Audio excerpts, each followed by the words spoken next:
Creo que somos privilegiados porque podemos estar en este tiempo muy especialmente dedicado a leer la Biblia. Y les invito a que lo hagamos, les invito a que me acompañen en la carta a los Hebreos. Vamos a leer el capítulo 6, Nuevo Testamento de la Biblia, capítulo 6 de la carta a los Hebreos. Comenzamos nuestra lectura en el versículo 1. Dice así la palabra de Dios: Por tanto, dejando ya los rudimentos de la doctrina de Cristo, vamos adelante a la perfección, no echando otra vez el fundamento del arrepentimiento de obras muertas, de la fe en Dios, de la doctrina de bautismos, de la imposición de manos, de la resurrección de los muertos y del juicio eterno. Y esto haremos, si Dios en verdad lo permite, porque es imposible que los que una vez fueron iluminados y gustaron del don celestial y fueron hechos partícipes del Espíritu Santo, y asimismo gustaron de la buena palabra de Dios y los poderes del siglo venidero, y recayeron, sean otra vez renovados para arrepentimiento, crucificando de nuevo para sí mismos al Hijo de Dios y exponiéndole a vituperio. Porque la tierra que bebe la lluvia, que muchas veces cae sobre ella y produce hierba provechosa a aquellos por los cuales es labrada, recibe bendición de Dios. Pero la que produce espinos y abrojos es reprobada. Está próxima a ser maldecida, y su fin es el ser quemada. Pero en cuanto a vosotros, oh amados, estamos persuadidos de cosas mejores, y que pertenecen a la salvación, aunque hablamos así. Porque Dios no es injusto para olvidar vuestra obra y el trabajo de amor que habéis mostrado hacia su nombre, habiendo servido a los santos y sirviéndoles aún. Pero deseamos que cada uno de vosotros muestre la misma solicitud hasta el fin, para plena certeza de la esperanza, a fin de que no os hagáis perezosos, sino imitadores de aquellos que por la fe y la paciencia heredan las promesas. Porque cuando Dios hizo la promesa a Abraham, no pudiendo jurar por otro mayor, juró por sí mismo, diciendo: De cierto te bendeciré con abundancia y te multiplicaré grandemente. Y habiendo esperado con paciencia, alcanzó la promesa. Porque los hombres ciertamente juran por uno mayor que ellos. Y para ellos el fin de toda controversia es el juramento para confirmación. Por lo cual, queriendo Dios mostrar más abundantemente a los herederos de la promesa la inmutabilidad de su consejo, interpuso juramento, para que por dos cosas inmutables, en las cuales es imposible que Dios mienta, tengamos un fortísimo consuelo los que hemos acudido para asirnos de la esperanza puesta delante de nosotros, la cual tenemos como segura y firme ancla del alma, y que penetra hasta dentro del velo, donde Jesús entró por nosotros como precursor, hecho sumo sacerdote para siempre, según el orden de Melquisedec. Tenemos un privilegio hermoso de compartir la lectura de la palabra de Dios, dedicar este tiempo para que tanto ustedes como yo nos gocemos en lo que Dios nos dice a través de su palabra. Lo estamos haciendo en el Nuevo Testamento, el capítulo 7 de la carta a los Hebreos. Vamos a leer a partir del versículo 1 del capítulo 7 de la carta a los Hebreos. Dice así la palabra de Dios: Porque este Melquisedec, rey de Salem, sacerdote del Dios Altísimo, que salió a recibir a Abraham, que volvía de la derrota de los reyes, y le bendijo, a quien asimismo dio Abraham los diezmos de todo, cuyo nombre significa primeramente Rey de Justicia y también Rey de Salem, esto es, Rey de Paz, sin padre, sin madre, sin genealogía, que ni tiene principio de días ni fin de vida, sino hecho semejante al Hijo de Dios, permanece sacerdote para siempre. Considerad, pues, cuán grande era éste, a quien aún Abraham, el patriarca, dio diezmos del botín. Ciertamente, los que de entre los hijos de Leví reciben el sacerdocio tienen mandamiento de tomar del pueblo los diezmos según la ley, es decir, de sus hermanos, aunque éstos también hayan salido de los lomos de Abraham. Pero aquel cuya genealogía no es contada de entre ellos, tomó de Abraham los diezmos y bendijo al que tenía las promesas. Y sin discusión alguna, el menor es bendecido por el mayor. Y aquí ciertamente reciben los diezmos hombres mortales, pero allí uno de quien se da testimonio de que vive. Y por decirlo así, en Abraham pagó el diezmo también Leví, que recibe los diezmos, porque aún estaba en los lomos de su padre cuando Melquisedec le salió al encuentro. Si pues la perfección fuera por el sacerdocio levítico, porque bajo él recibió el pueblo la ley, ¿qué necesidad habría aún de que se levantase otro sacerdote según el orden de Melquisedec, y que no fuese llamado según el orden de Aarón?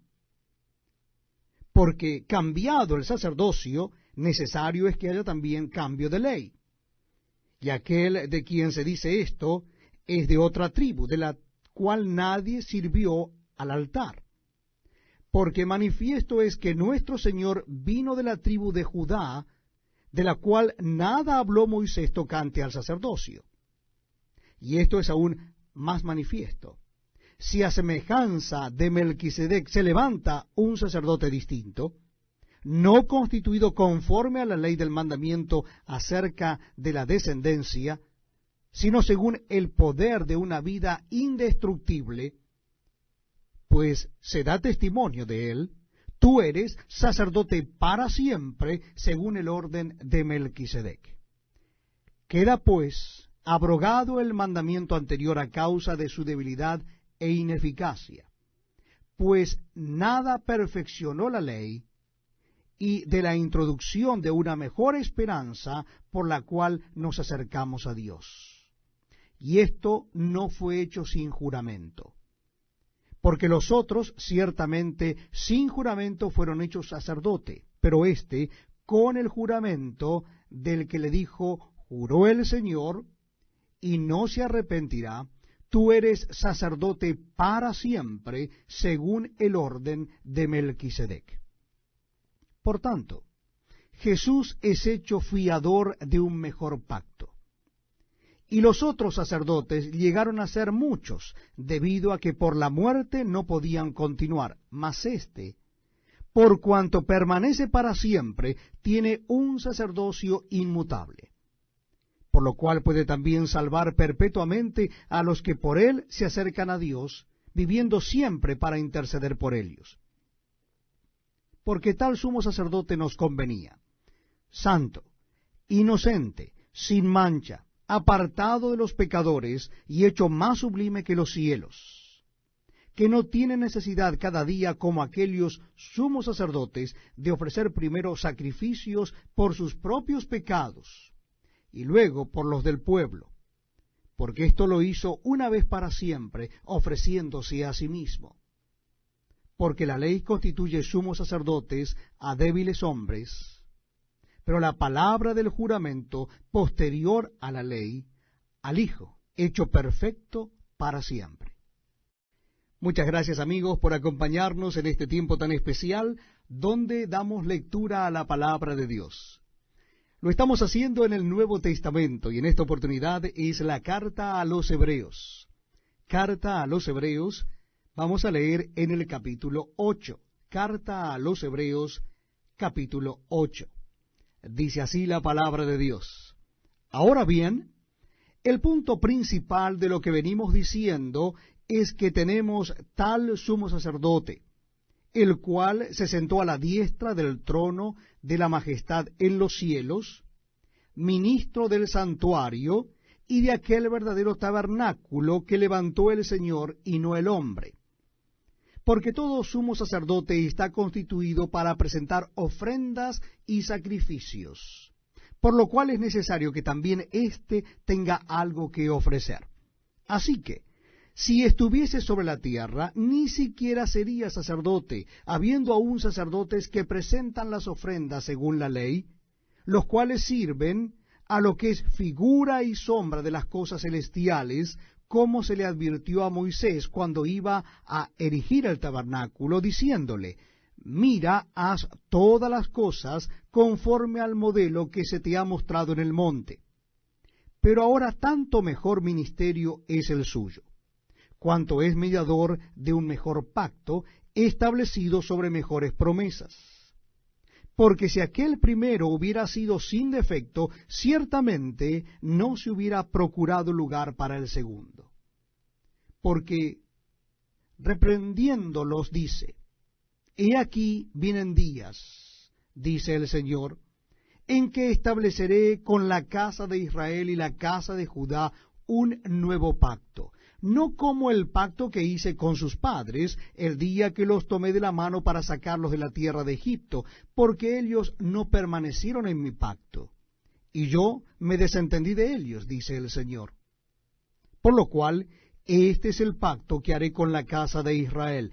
Después de aquellos días, dice el Señor, pondré mis leyes en la mente de ellos, y sobre su corazón las escribiré, y seré a ellos por Dios, y ellos me serán a mí por pueblo. Y ninguno enseñará a su prójimo, ni ninguno a su hermano, diciendo: conoce al Señor, porque todos me conocerán, desde el menor hasta el mayor de ellos. Porque seré propicio a sus injusticias, y nunca más me acordaré de sus pecados y de sus iniquidades. Al decir nuevo pacto, ha dado por viejo al primero, y lo que se da por viejo se envejece, está próximo a desaparecer. Bienvenidos amigos a este tiempo tan especial donde damos lectura a la palabra de Dios. Lo estamos haciendo en el Nuevo Testamento de la Biblia, en el libro de Hebreos, carta a los Hebreos, capítulo 9. Les invito a que busquen en el Nuevo Testamento el libro o la carta a los Hebreos, capítulo 9. Dice así la palabra de Dios: ahora bien, aún el primer pacto tenía ordenanzas de culto y un santuario terrenal, porque el tabernáculo estaba dispuesto así. En la primera parte, llamada el lugar santo, estaban el candelabro, la mesa y los panes de la proposición. Tras el segundo velo estaba la parte del tabernáculo llamada el lugar santísimo, el cual tenía un incensario de oro y el arca del pacto cubierta de oro por todas partes, en la que estaba una urna de oro que contenía el maná, la vara de Aarón que reverdeció y las tablas del pacto, y sobre ella los querubines de gloria que cubrían el propiciatorio, de las cuales cosas no se puede ahora hablar en detalle. Y así dispuestas estas cosas, en la primera parte del tabernáculo entran los sacerdotes continuamente para cumplir los oficios del culto. Pero en la segunda parte, sólo el sumo sacerdote una vez al año, no sin sangre, la cual ofrece por sí mismo y por los pecados de ignorancia del pueblo, dando el Espíritu Santo a entender con esto que aún no se había manifestado el camino al lugar santísimo, entre tanto que la primera parte del tabernáculo estuviese en pie, lo cual es símbolo para el tiempo presente, según el cual se presentan ofrendas y sacrificios que no pueden hacer perfecto en cuanto a la conciencia al que practica ese culto, ya que consiste sólo de comidas y bebidas, de diversas abluciones y ordenanzas acerca de la carne, impuestas hasta el tiempo de reformar las cosas. Pero estando ya presente Cristo, sumo sacerdote de los bienes venideros, por el más amplio y más perfecto tabernáculo, no hecho de manos, es decir, no de esta creación, y no por sangre de machos cabríos ni de becerros, sino por su propia sangre, entró una vez para siempre en el lugar santísimo, habiendo obtenido eterna redención. Porque si la sangre de los toros y de los machos cabríos y las cenizas de la becerra rociadas a los inmundos santifican para la purificación de la carne, cuánto más la sangre de Cristo, el cual mediante el Espíritu Eterno se ofreció a sí mismo sin mancha a Dios, limpiará vuestras conciencias de obras muertas para que sirváis al Dios vivo. Así que, por eso es mediador de un nuevo pacto, para que interviniendo muerte para la remisión de las transgresiones que había bajo el primer pacto, los llamados reciban la promesa de la herencia eterna. Porque donde hay testamento es necesario que intervenga muerte del testador, porque el testamento con la muerte se confirma, pues no es válido entre tanto que el testador vive, de donde ni aun el primer pacto fue instituido sin sangre. Porque habiendo anunciado Moisés todos los mandamientos de la ley a todo el pueblo, tomó la sangre de los becerros y de los machos cabríos con agua, lana escarlata e hisopo, y roció el mismo libro y también a todo el pueblo, diciendo: Esta es la sangre del pacto que Dios os ha mandado. Y además de esto, roció también con la sangre el tabernáculo y todos los vasos del ministerio. Y casi todo es purificado según la ley con sangre, y sin derramamiento de sangre no se hace remisión. Fue pues necesario que las figuras de las cosas celestiales fuesen purificadas así, pero las cosas celestiales mismas con mejores sacrificios que éstos. Porque no entró Cristo en el santuario hecho de mano, figura del verdadero, sino en el cielo mismo para presentarse ahora por nosotros ante Dios. Y no para ofrecerse muchas veces, como entra el sumo sacerdote en el lugar santísimo cada año con sangre ajena. De otra manera le hubiera sido necesario padecer muchas veces desde el principio del mundo. Pero ahora, en la consumación de los siglos, se presentó una vez para siempre por el sacrificio de sí mismo para quitar de en medio el pecado. Y de la manera que está establecido para los hombres que mueran una sola vez y después de esto el juicio, así también Cristo fue ofrecido una sola vez para llevar los pecados de muchos, y aparecerá por segunda vez sin relación con el pecado para salvar a los que le esperan.